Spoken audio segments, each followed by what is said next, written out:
Hi guys, my name's Emma and today I want to take you through an activity which will help boost some positive feelings.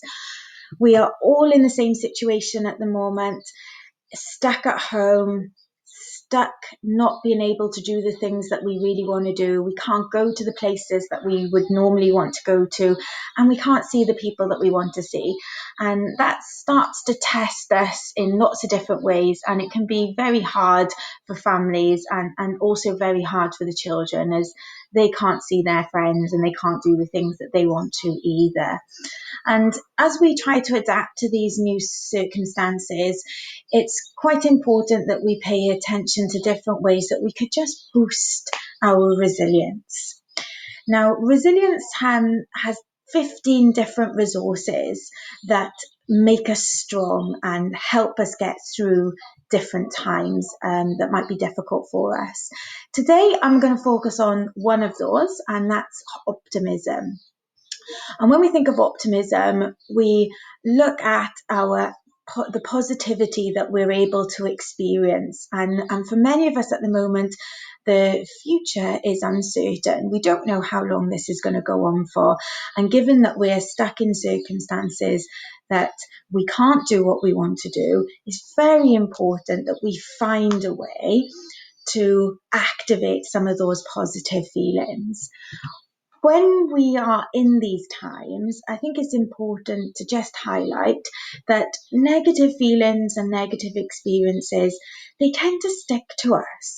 So bad feelings just hang around for quite a long time.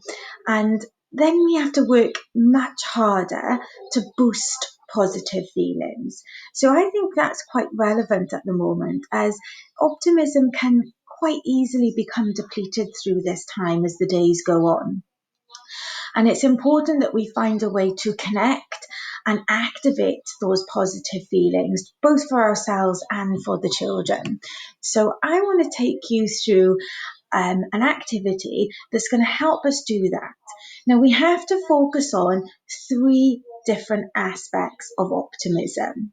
The first aspect that we focus on, in order to start to reconnect with positive feelings, is to think about positive feelings and positive memories that perhaps have been our favourite times.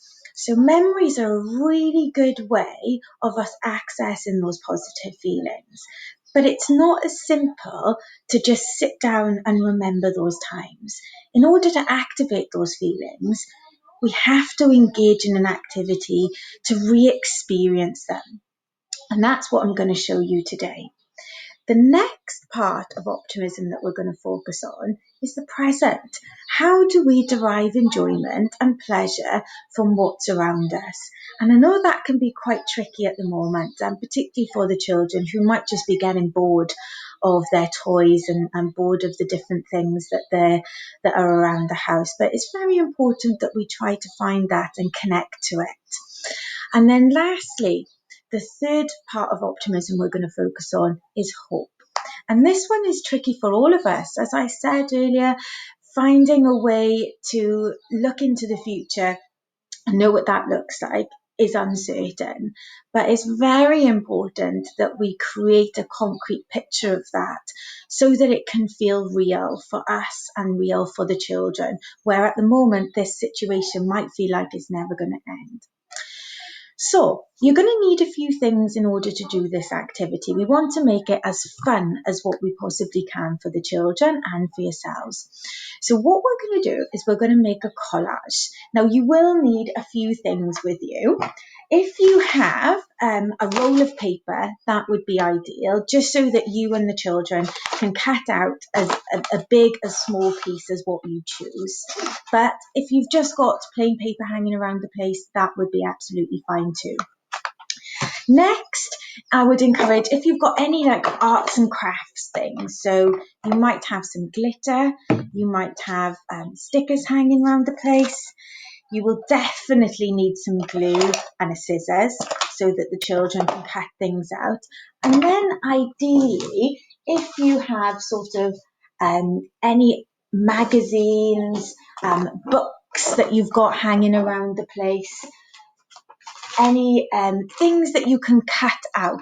So, for example, any old books, magazines, any catalogues that you have lying around the house would be ideal. And what I want you to do then is I want you to lay them all out and explain to the children that we're going to do a fun collage.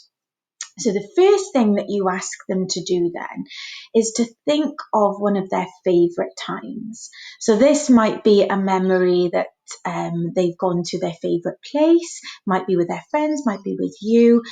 We want to encourage them to think of something specific that really made them feel happy. Once they've identified that memory, I want you to tell them, now I want you to look through the catalogues, the magazines, the books, and I want you to pick out pictures that remind you of that time.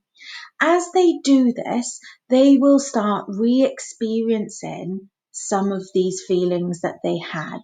In order to choose the pictures, they are going through a process where they're having to find things that represent what that memory was like for them.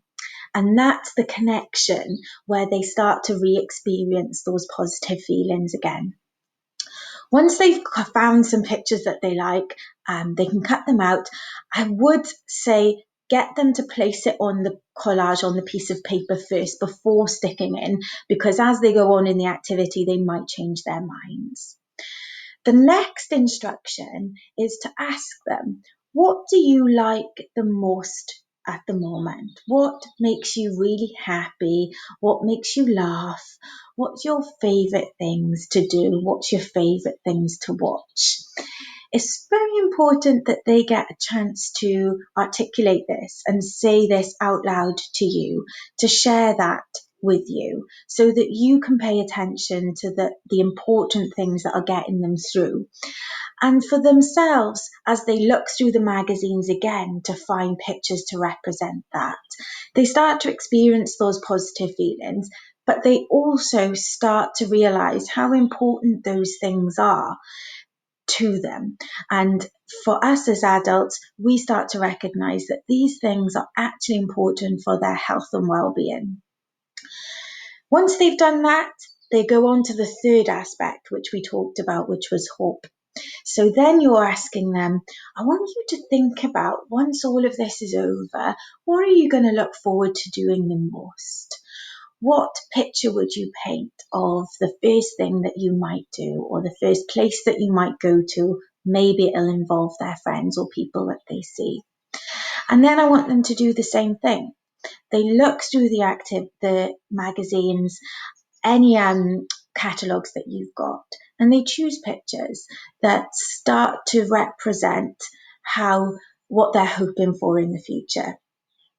This is important because they start to create that concrete picture I was talking about, and it starts to become more real and tangible to them. It's no longer muddy or uncertain because they've created something that's of focus for them to look forward to. This activity is deliberate, and because it's deliberate, it will help them reactivate these positive feelings. They will reconnect with them, and therefore it will increase the positivity. You will see that in their energy as they start to remember the favourite times that they've had and what their favourite things are at the moment, and even what they hope for in the future. So once they've done their collage, what happens next is very important. Now we need to give them a chance to tell us about the different pictures that they've chosen. So what you'll do is together you will have all stuck down your pictures, and you will be ready to take turns to tell each other what pictures you chose and why. So what you do is you invite them to tell you, what was your favourite memory then, and what pictures did you choose for your memory? Now, the key to this is to help them tell us about what's positive for them. And the only way we can do that is we switch on our active listening skills. Now, this is different to having a conversation. We'll be having conversations with the children all of the time, but we are not always actively listening to each other. It would be very hard to actively listen to each other all of the time, because it requires us to pay close attention to what somebody's saying, to reflect that back to them in order for them to experience the positivity as it is within them, without the experience and judgment of other people's opinions. So let me give you an example. They might start to tell you that their favourite memory was last year when they went down the beach and they found the biggest rock pool ever and they jumped into it. They might have felt a little bit scared, but they did it and they felt that was a really good day for them. What you would want to say to that when you're actively listening is, so your favourite memory was the day that we went down the beach. You found the biggest rock pool. It was a bit scary, but you jumped in and that was good for you.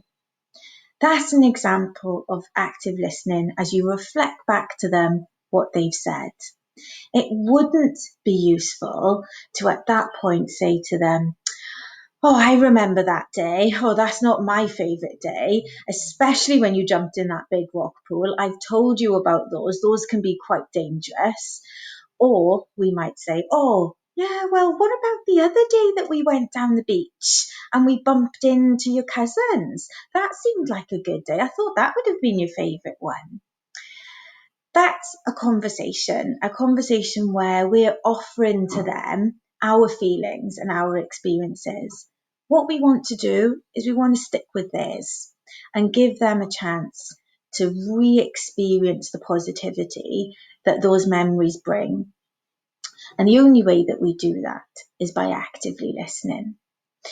So once they've done that, they will do that for the three parts. They will do that for their memories, for what they like now, and for what they hope for in the future. And ideally, if you're doing it as a family, if there are siblings, then everybody has a turn at sharing. It's also important that you share your collage so that they can see that you have hopes for the future, that you have enjoyment and pleasure at the moment, and you can remember positive memories that you can share with them from the past. Okay, guys, I hope you have fun making your collage. You can repeat this as many times as you want when it's just that time to boost some positive feelings. Remember those three parts: something from the past, something from the present, and something from the future. Take care. Bye.